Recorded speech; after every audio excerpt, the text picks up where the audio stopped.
Boogeyman band coming round the bend. Is Boogeyman band. Is Boogeyman band. Greetings, my fellow Fright fiends, and thanks so much for dropping by the Horror Zone channel. I hope everyone's doing well. Shooting this on Sunday, the 18th of August. Just a lazy Sunday. Got my coffee. Gonna be doing stuff around the house today. Just not too big of a day. Just really just want to chill and everything. But yesterday, I went to the GalaxyCon. I decided to showcase the lanyard they gave in San Jose with my buddy John Russell. I've talked about John several times on this channel. He's a great guy, great friend. We met up at my house and drove there. John lives a little further away from me, but we kind of met here, halfway point to San Jose for him. So had a great time just going down there, going to the con. This is the first time GalaxyCon's been held here in San Jose. I know it's a con that been in different states before, and typically I don't go to a lot of comic book conventions, but I've gone to 3 this year. I've gone to East Bay Comic Con. I went to SatCon back in March, which John was also at. Him and his friend Chris and their friend Lenny.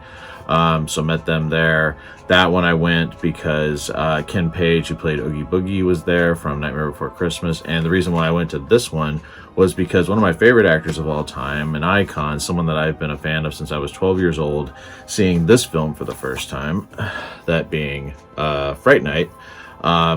Chris Sarandon, who played Jerry Dandridge, was there. But Chris Sarandon has also been in movies like The Sentinel, Dog Day Afternoon. He was in Child's Play. He was, of course, he is the voice of Jack Skellington, the non-singing voice of Jack Skellington in Nightmare Before Christmas.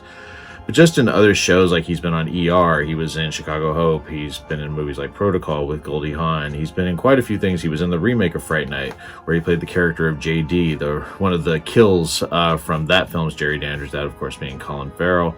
But I just am in awe of the guy, and he's getting up there in age. He's 82 years old, and I always feel like, you know, with some of these guests, some of these icons that I grew up with, time is getting shorter. And John and I actually talked about that as well, just with, you know, both of us are in our 50s now. I'm 50. John's a little bit older than me. But we were, you know, just talking about the fact that the icons that we grew up with, a lot of them are passing on or retiring kind of from films, and they're also not doing a lot of conventions. So, you know, never pass up an opportunity is like the theme of what we were talking about yesterday. Even if, you know, we're going, you know, a little bit out of our way in terms of a con, just to meet one person. For my friend John, it was to meet Brett Spiner, known as Data from Star Trek, but he's also been in a lot of other things.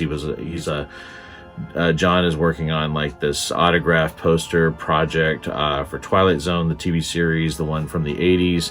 Brett Spiner was in one of those episodes, and that was the reason why he was going there, was to meet him and have him sign that poster. And I initially was going to get Chris Sarandon's autograph on this, which I have signed by Amanda Burst, who played Amy, and William Ragsdale, who played Charlie. I met them back in 2022 at the Sinister Creature Con. Chris's prices were pretty high up there, and right now I don't have a lot of expendable cash. I just don't.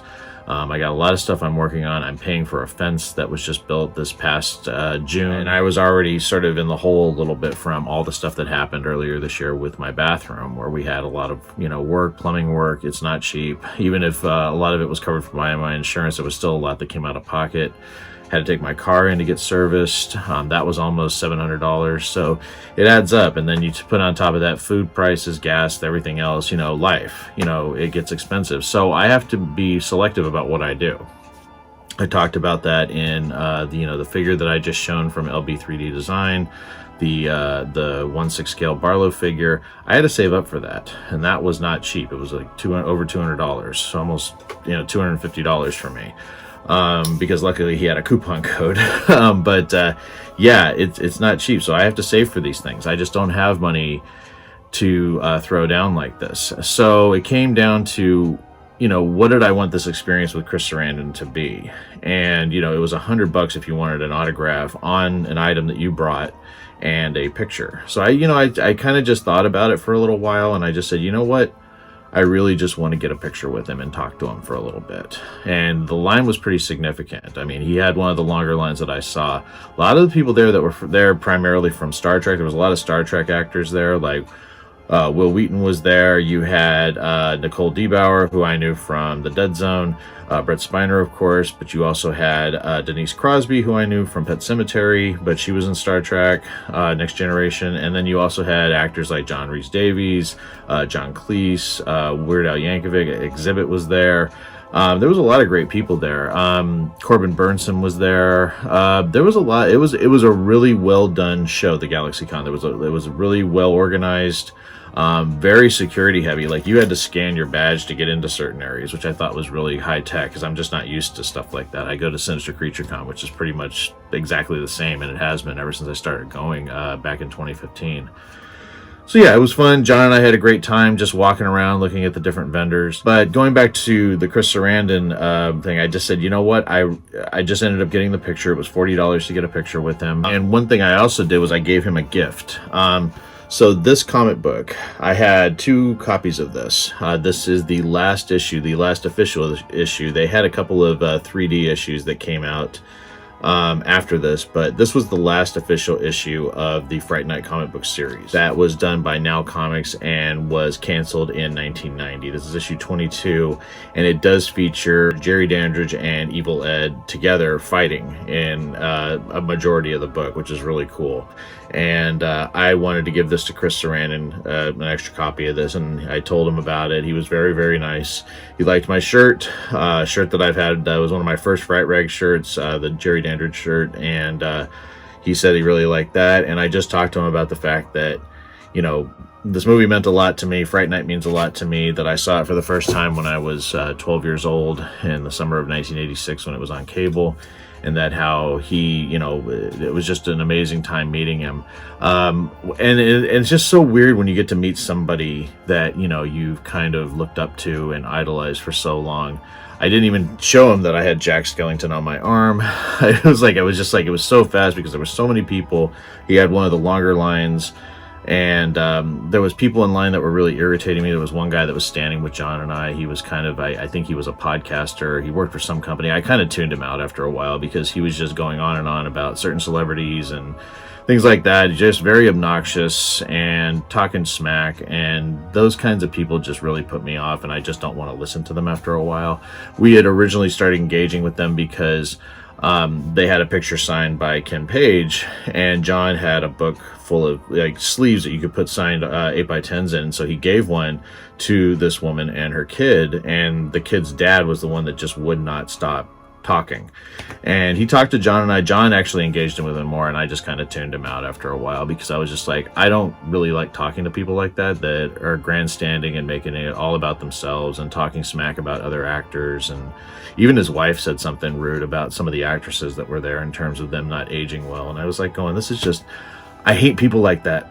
And I have respect. You know, we're all going to age, and some of us might not age better than others, but I just don't have time for people like that in my life. So for the rest of the time there, you know, I was just, you know, getting up there and deciding if I was going to, because I did bring this with me and I kept going back and forth, but at the end of the day, it came down to cost. And I said, I'd rather spend $40 than $100 right now. I enjoyed my interaction with Mr. Sarandon. I wish I could have talked to him a little bit longer. And he was nothing but a joy to be around, be talked to. I got a fist bump from him.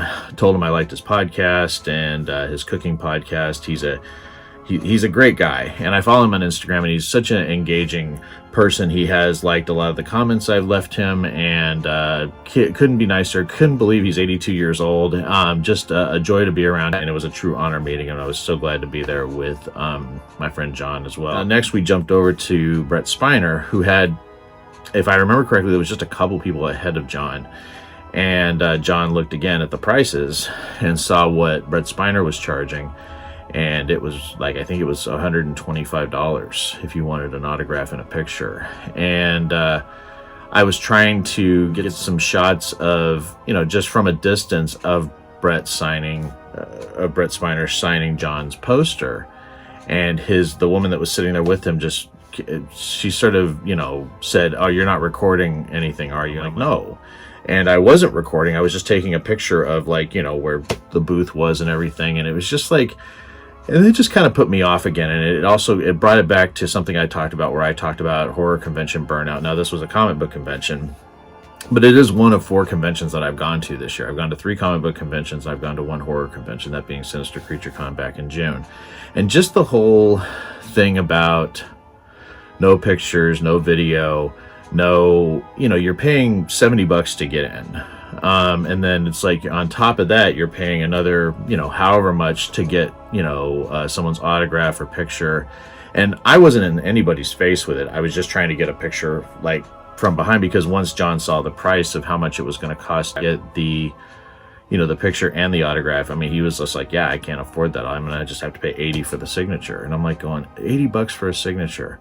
And again, going back to the video I talked about, my video in December where I talked about convention burnout and just, you know, the prices for meeting people and stuff. And one thing I did notice before I get into that is that a lot of these there was no lines for a lot of these people from Star Trek. I saw a lot of empty spots for people that were really big on that show or big in the industry, because it's too expensive. I mean, like, you know, I've been going to conventions for a long time. I really started heavily going to conventions. I mean, my first WonderCon was back in 1994, and I didn't meet any celebrities there. First big celebrity I remember meeting was back in 2005, and that was Ray Park, who played Darth Maul. And again, it was like $25 to get an autograph. I didn't even take a picture with him because I didn't carry my camera with me everywhere. We didn't have iPhones then. So I've noticed that the prices have just gotten increasingly more, and the rules about, you know, don't take pictures of people. Now, I am one that if I've ever filmed a convention, I've done it from a distance, and I usually just do like a room kind of point of view. Like, okay, here's how big, you know, here's how many people are here, here's what the scope of the place looks like. I never go up to celebrities and put a camera in their face.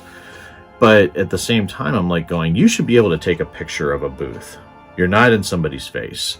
You're paying $70 to get in there. You're paying another, I mean, John had already paid to get his autograph, $80 fucking dollars, which is a little ridiculous. And it should, I mean, if you're going to pay $80 for a signature, they should throw in a picture. You should not have to pay another $40 to get a picture with your own camera. That's ridiculous. I know they do these 8x10 professional ones, and I had one done once, and that was with Robert Englund at Walker Stalker Con.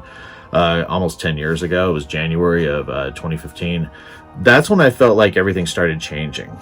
It was The Walking Dead. When The Walking Dead started doing Walker Stalker cons, that's when I noticed that other cons were upping how much it cost to pay for a you know, an autograph and a picture, because it used to just be you paid $25 or whatever it was and you got a picture. When I met Kane Hodder at Kurt Von Hammett's Fear Fest of Evil in 2014, it was $25 to meet him and get a signature. And I got 2 signatures because I had him sign my Crystal Lake Memories book and an 8x10, and I got a picture with him. So I'm like going, it just doesn't make sense anymore, and it's turning me off from conventions. I have to be honest with you. It all comes down to money and practicality, and I'm not trying to impress anybody with what I do. If I go up to meet somebody, it's because they meant a lot to me as a kid, and I've gotten past that whole thing about trying to make an impact in some way, because I am just another number. I'm just another fan that's in line. I understand that. So what I try to do instead is just go up to them and just convey how much what they did meant to me and thank them. That's all I try to get across when I do that. I don't ask them to do lines from the film. I don't ask them about specific scenes from a film or films, because I just feel like it's like that guy that was in line with us. Obnoxious, in your face.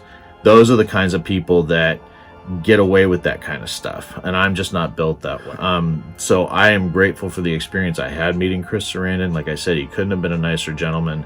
I'm so happy that I had this opportunity to talk to him, and I'm so happy I've had a chance to meet 4 actors from this film that meant so much to me as a kid. I mean, next to Salem's Lot and 30 Days of Night, this is my favorite vampire film. Fright Night was something special, and it was another one that I just sort of discovered on a whim because I knew who Stephen Jeffries was, because I had seen at a very young age Fraternity Vacation, and I saw it that same year because it aired on cable that year. I remember watching that and recognizing him because of his spiky hair, and seeing that he was in this, I was like, oh, cool, I would like to see that movie, because I like the guy that played Wendell Tibet in Fraternity Vacation. But Fright Night has meant a lot to me. I mean, it's almost been 40 years since it was released in the summer of 1985, and that's fucking crazy. And the fact that I got to meet 4 actors from that film really, really means a lot to me, and all of them couldn't have been nicer. I hope I get to meet Jonathan Stark, who played Billy Cole, and I also hope I get to meet Tom Holland, the great Tom Holland, one day, because that guy is just an icon, and you know, just made some of the best movies in my childhood, being Psycho 2. He wrote that. He did Fright Night. He did Child's Play. Did Cloak and Dagger. I love that movie so much. There's so many great things that he's done, and he's getting up there in age too. So you know, he's in his early 80s. So it's like, time is of the essence. Don't waste an opportunity to meet somebody that really meant a lot to you. And that's kind of the theme I'm going with in terms of going further into, you know, the next convention I go to, whether it be Sinister Halloween Con, which is coming up. I don't know if I'm going to go to that. Right now, the roster they have that's going to be there, it's nothing that I'm jumping up and down for. I'm looking for these people that really meant something to my childhood. And if those people aren't there, it's like, it's kind of not really worth me going. To be somebody like a Chris Sarandon, like if Barbara Crampton announced, this is something that John and I were talking about, like, who's your bucket list? You know, Tony Todd is one, and I've heard Tony Todd's not in great health right now, so I'm worried about that. But like, you know, Barbara Crampton is one. If Tom Holland or Jonathan Stark or Brad Savage is probably one of the big ones from Salem's Lot, who played Danny Glick. Bonnie Bedelia would be great to meet. I don't know if she would ever do a con. It's all really important to me, and that's why I go to meet these people that touched my life in some way. You know, change my perspective on something, open my eyes to a certain type of acting or storytelling.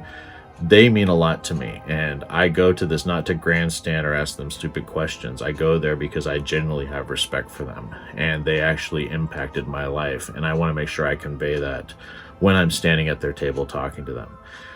It's not something I'm going to sell. It's not something I'm getting signed to sort of brag. It's something that really means a lot to me. So that's what I'm going with all of this, is that, you know, I feel like the convention scene has moved on from people like me. It's more for, you know, mainstream. It's more for younger generations, and that's fine. But, you know, I still will keep an ear out for the people I really want to meet.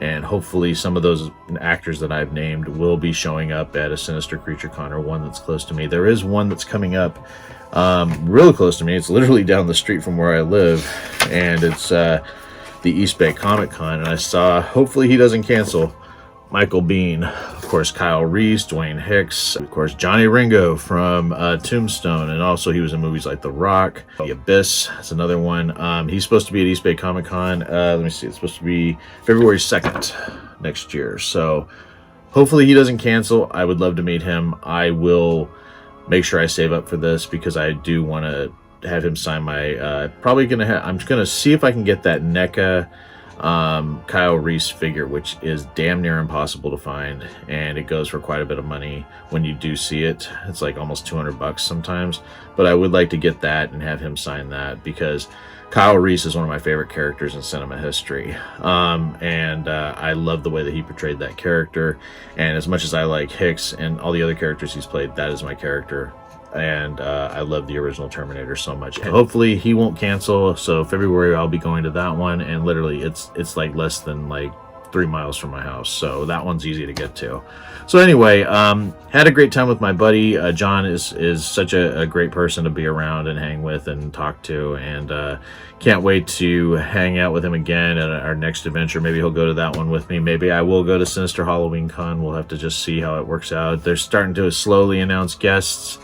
Like Sandy Johnson's going to be there. Quinn Lord, who played Sam from Trick or Treat, is going to be there. He's kind of a draw for me, like maybe, but we'll have to see. I mean, I love the movie Trick or Treat, and I love the character of Sam, but again, it comes down to resources and money, and it's just been a tight year for me. Thank you so much, everyone, for listening. I know this is a very different video, but this is kind of a companion to that video I did in December about convention burnout and not wanting to, you know, pay so much money to meet a celebrity unless it's somebody very, very special. So as much as I would have liked to have gotten Chris Sarandon's autograph, I'm just grateful that I got to stand next to the man and tell him how much his work meant to me, and he was very, very kind, and I was able to give him that gift. So hopefully he enjoyed it. If he gave it to somebody else, that's fine. I don't care.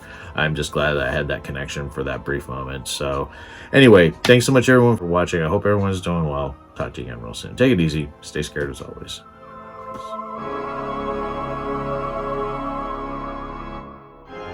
Hey, my fellow Fright Fiends, I just want to thank everyone for supporting Boogeyman Ben's Horror Zone. If you haven't yet subscribed and you'd like to, please hit the subscribe button down below. Click the bell notification so you're updated every time I drop a new video.